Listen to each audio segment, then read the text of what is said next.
Hello students, myself Rubina Chaudhary and today we are back with another lecture of chemical equilibrium.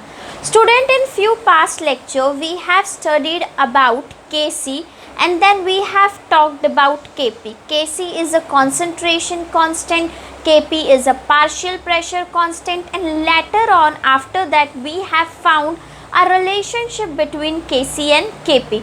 Now student, in our today's lecture we are going to talk about few characteristics of Kc which is very important for us to know. Okay students, we are done with the values of Kc. Now in today's lecture we are going to discuss about the characteristics of Kc along with what are the applications of Kc and chemical equilibrium that we will discuss today. Now student, what is the first characteristic of Kc?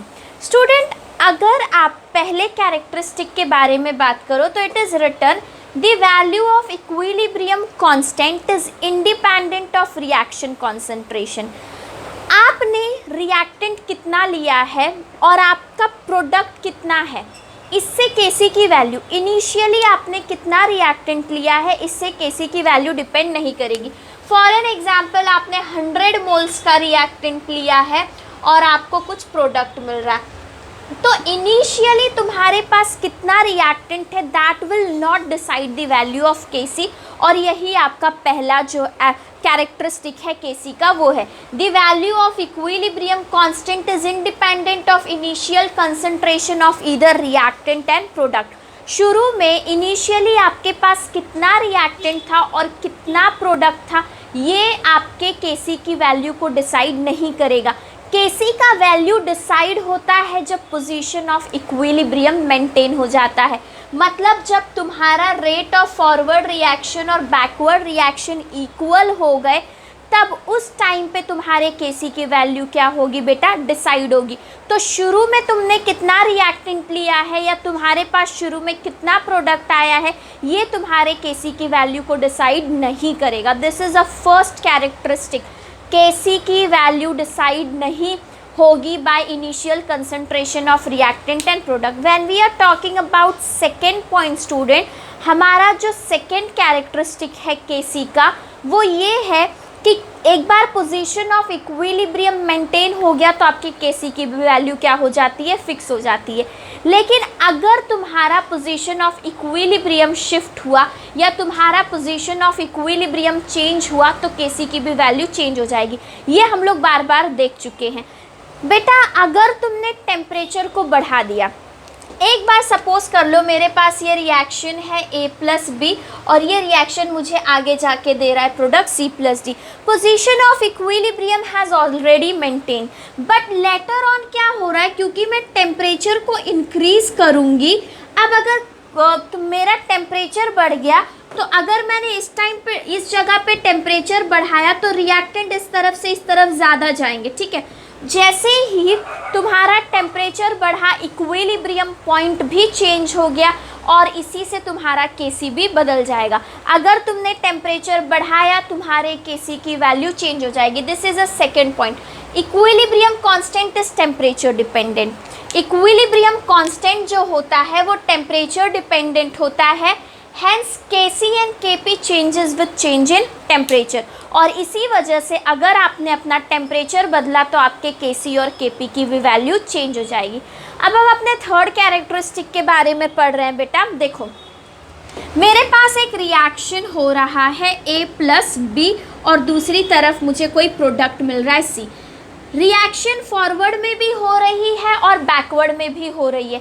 अभी तक position of equilibrium establish नहीं है, मतलब तुम्हारा position of equilibrium maintain नहीं हुआ है. तो अब अगर मैं तुमसे पूछूं तुम्हारा रिएक्टेंट से प्रोडक्ट में कन्वर्ट हो रहा है या प्रोडक्ट से रिएक्टेंट में कन्वर्ट हो रहा है, तो तुम कैसे फाइंड आउट करोगे, या फिर तुम कैसे पता लगाओगे कि फॉरवर्ड रिएक्शन हो रहा है या बैकवर्ड रिएक्शन हो रहा है. तो Kc will help you out in this case. Student क्या बोलता है, higher the value of Kc, जितनी बड़ी तुम्हारी Kc और Kp की वैल्यू होगी उतना ही तुम्हारा रिएक्टेंट प्रोडक्ट में कन्वर्ट होगा.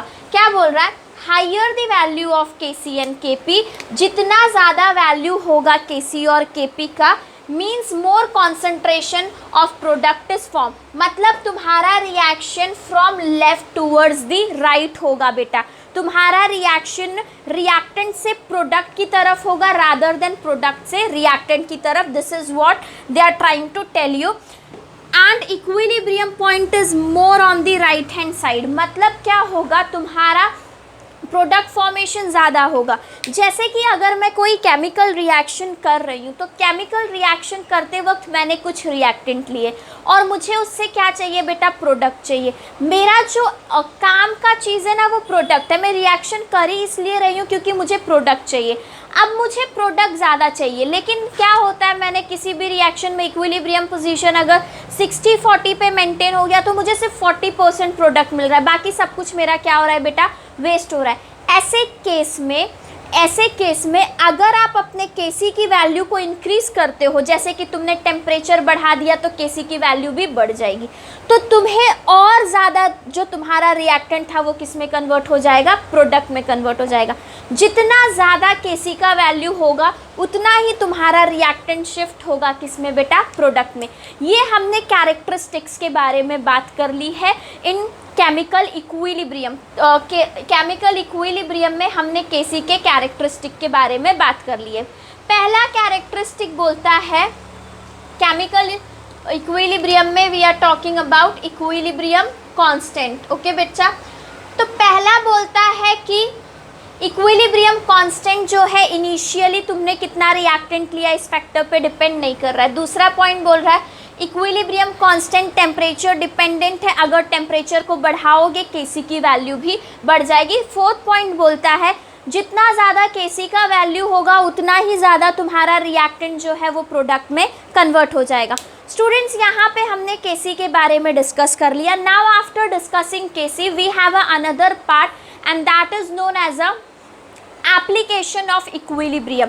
इक्विलिब्रियम का एप्लीकेशन क्या है, let us discuss that students. तो मीनवाइल स्टूडेंट्स, अगर आपको एप्लीकेशन नोट डाउन करने हैं तो please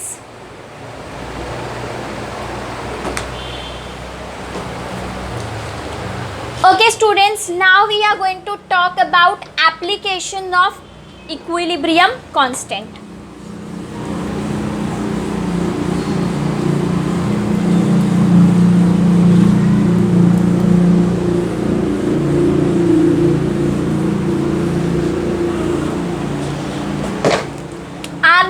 Point is application of equilibrium constant. Equilibrium constant के क्या applications हैं that we are going to see here. तो बेटा अगर तुम एक रिवर्सिबल रिएक्शन ले लो A+B और वो रिएक्शन तुमको दे रहा है C+D, ये तुम्हारा रिएक्टेंट और साथ साथ में वो तुम्हें दे रहा है प्रोडक्ट. हम साथ में स्टिकोमेट्रिक कोएफिशिएंट भी ले लेते हैं A, B, C और D. ये मेरा इस रिएक्शन का स्टिकोमेट्रिक कोएफिशिएंट हो गया. अब अगर मुझे इस रिएक्शन का Kc लिखने बोले तो I can write down Kc is equals to product का प्रोडक्ट, मतलब C और D, इसके पावर में इसका स्टिकोमेट्रिक और दोनों के पावर में हमने स्टिकोमेट्रिक कोएफिशिएंट डाल दिया. अब यहाँ पे आ गया मेरा A के पावर में स्मॉल a और B के पावर में उसका स्टिकोमेट्रिक कोएफिशिएंट. बच्चा ये मैंने Kc लिखा है and whenever I am writing down Kc, my Kc is always when concentration of reactant and product, जब तुम्हारा concentration of reactant and product are in equilibrium with each other. जब दोनों के दोनों इक्विलिब्रियम पोजीशन में है तो हम क्या लिखते हैं, Kc लिखते हैं. जब rate of forward reaction equal हो गया है रेट ऑफ बैकवर्ड रिएक्शन से तो उस टाइम पे हमने ये Kc लिख दिया.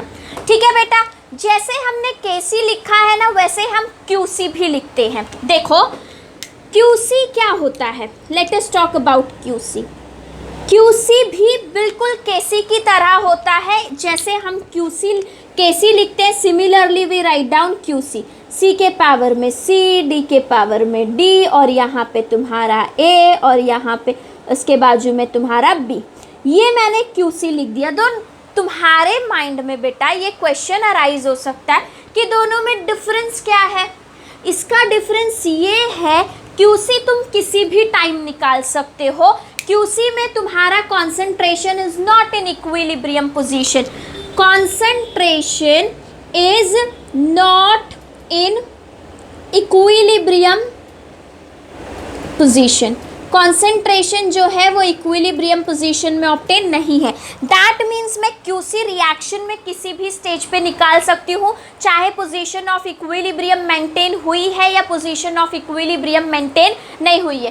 तो जब तुम Kc कैलकुलेट करोगे तो एक वैल्यू मिलेगी, और जब तुम Qc कैलकुलेट करोगे तो तुमको एक वैल्यू मिलेगी। 3 कंडीशंस दिए हुए हैं बेटा। अगर तुम्हारे Kc और Qc की वैल्यू, सबसे पहले अगर तुम्हारा Qc बड़ा है और तुम्हारा Kc छोटा है, ओके बेटा, Qc is a quotient reminder, I will write down here. पहला, Qc is greater than Kc, तुम्हारा Qc बड़ा है किससे? Kc से। तो ऐसे कंडीशन में तुम्हारा प्रोडक्ट कन्वर्ट हो रहा है किसमें बच्चा? रिएक्टेंट में। Your product is getting converted into reactant if your Qc को हम कोटेंट रिमाइंडर बोलते हैं। Qc is a quotient reminder, okay बेटा। तो अगर Qc की वैल्यू बड़ी आती है Kc से, तो मतलब रिएक्शन प्रोडक्ट से किस में कन्वर्ट हो रहा है बेटा? रिएक्टेंट में कन्वर्ट हो रहा है, मतलब ये बैकवर्ड रिएक्शन होगा। कौन सा रिएक्शन होगा बेटा? बैकवर्ड रिएक्शन होगा। और रिएक्शन किधर से होगा? Right hand side to left hand side की तरफ। पहला कंडीशन बोल रहा है अगर Qc की वैल्यू बड़ी आती है Kc से, तो तुम ये समझ लो your product is getting converted into reactant, your product is getting converted into reactant. Now student, what is the next point we are going to discuss is, अगर इसका अपोजिट हो जाता है, Qc की वैल्यू छोटी है और Kc की वैल्यू बड़ी है, तो अभी तुमने कैरेक्टरिस्टिक में बोला ना, जितनी बड़ी Kc की वैल्यू होगी उतना ही ज़्यादा तुम्हें प्रोडक्ट मिलेगा। मतलब रिएक्टेंट कहाँ से किसकी तरफ हो रहा है? Reactant is taking place, reaction जो है वो रिएक्टेंट को कन्वर्ट कर रहा है बच्चा, किसमें? प्रोडक्ट में कन्वर्ट कर रहा है। Your reactant is getting converted into product. This is a second case. मतलब लेफ्ट हैंड साइड से रिएक्शन किस तरफ जा रही है? लेफ्ट हैंड साइड से your reaction is getting converted in the right hand side. ये तुमने सेकेंड पॉइंट डिस्कस कर लिया। और इसके बाद थर्ड पॉइंट जो है वो ये बोलता है अगर Qc is equals to Kc, Qc और Kc दोनों की वैल्यू अगर आपकी इक्वल है, दैट मीन्स इक्विलिब्रियम पोजीशन है, और ना ही तुम्हारा रिएक्शन राइट हैंड साइड पे मूव करेगा और ना ही लेफ्ट हैंड साइड पे मूव करेगा। Position of equilibrium has been establish and now there is going to be a no change. हमें देखने में कोई चेंज नज़र नहीं आएगा। ये हमारा एप्लीकेशन है। एप्लीकेशन में बच्चा, by knowing the value of a Qc and Kc you can understand whether your reaction is going to take place in a forward direction or it is going to take place in a backward direction, or there is going to be a no change. So this is really helpful whenever we are talking about this. Another thing student, पहला तो ये तुमने देख लिया, तो इसका main जो application होता है ना, उसका मेन एप्लीकेशन यही है, एक्सटेंट ऑफ रिएक्शन। तुम्हारा रिएक्शन कौन सी डायरेक्शन में प्रोसीड करेगा, whether it is going to take place in a backward reaction और it is going to take place in a forward reaction, that will be decided by the value of a Qc and Kc. So if we know the value of a Qc and Kc, then it is very easy for us to know whether my reaction is taking place from reactant to product or product to reactant. Why is it necessary student कि हमें पता हो reactant से product में हो रहा है या product से reactant में हो रहा है? बच्चा usually क्या होता है ना, हम एज अ केमिस्ट हमेशा यही चाहते हैं कि मुझे मैक्सिमम प्रोडक्ट मिले। ओके, तुम कोई भी काम कर रहे हो तो योर इंटेंशन विल बी कि लॉस कम से कम हो या जो वेस्ट प्रोडक्ट है वो तुमको कम से कम मिले। बिल्कुल उसी तरह से अगर मुझे केसी और क्यूसी की वैल्यू पता है और मुझे पता है कि मैंने केसी को बढ़ाया तो मुझे और रिएक्टेंट से प्रोडक्ट मिल सकता है, तो हम वो चेंजेस कर सकते हैं। तो जो केमिकल इक्विलिब्रियम का सबसे इम्पॉर्टेंट एप्लीकेशन है वो एप्लीकेशन ये है कि by knowing the value of KC and QC you can predict the direction कि किस डायरेक्शन में आपका जो रिएक्शन है वो होगा। ओके स्टूडेंट्स, तो आज हमने क्या पढ़ा है? आज हमने कैरेक्टरिस्टिक्स पढ़ा है केसी का और उसके साथ साथ हमने एप्लीकेशन पढ़ा है केसी का। हम अपने नेक्स्ट लेक्चर में, in our next lecture we are going to discuss a very important principle and first principle which came on chemical equilibrium and it is known as a Le-Chatelier's principle। हम अपने next lecture में Le-Chatelier's principle के बारे में discuss करने वाले हैं। Thank you students and keep watching my lecture.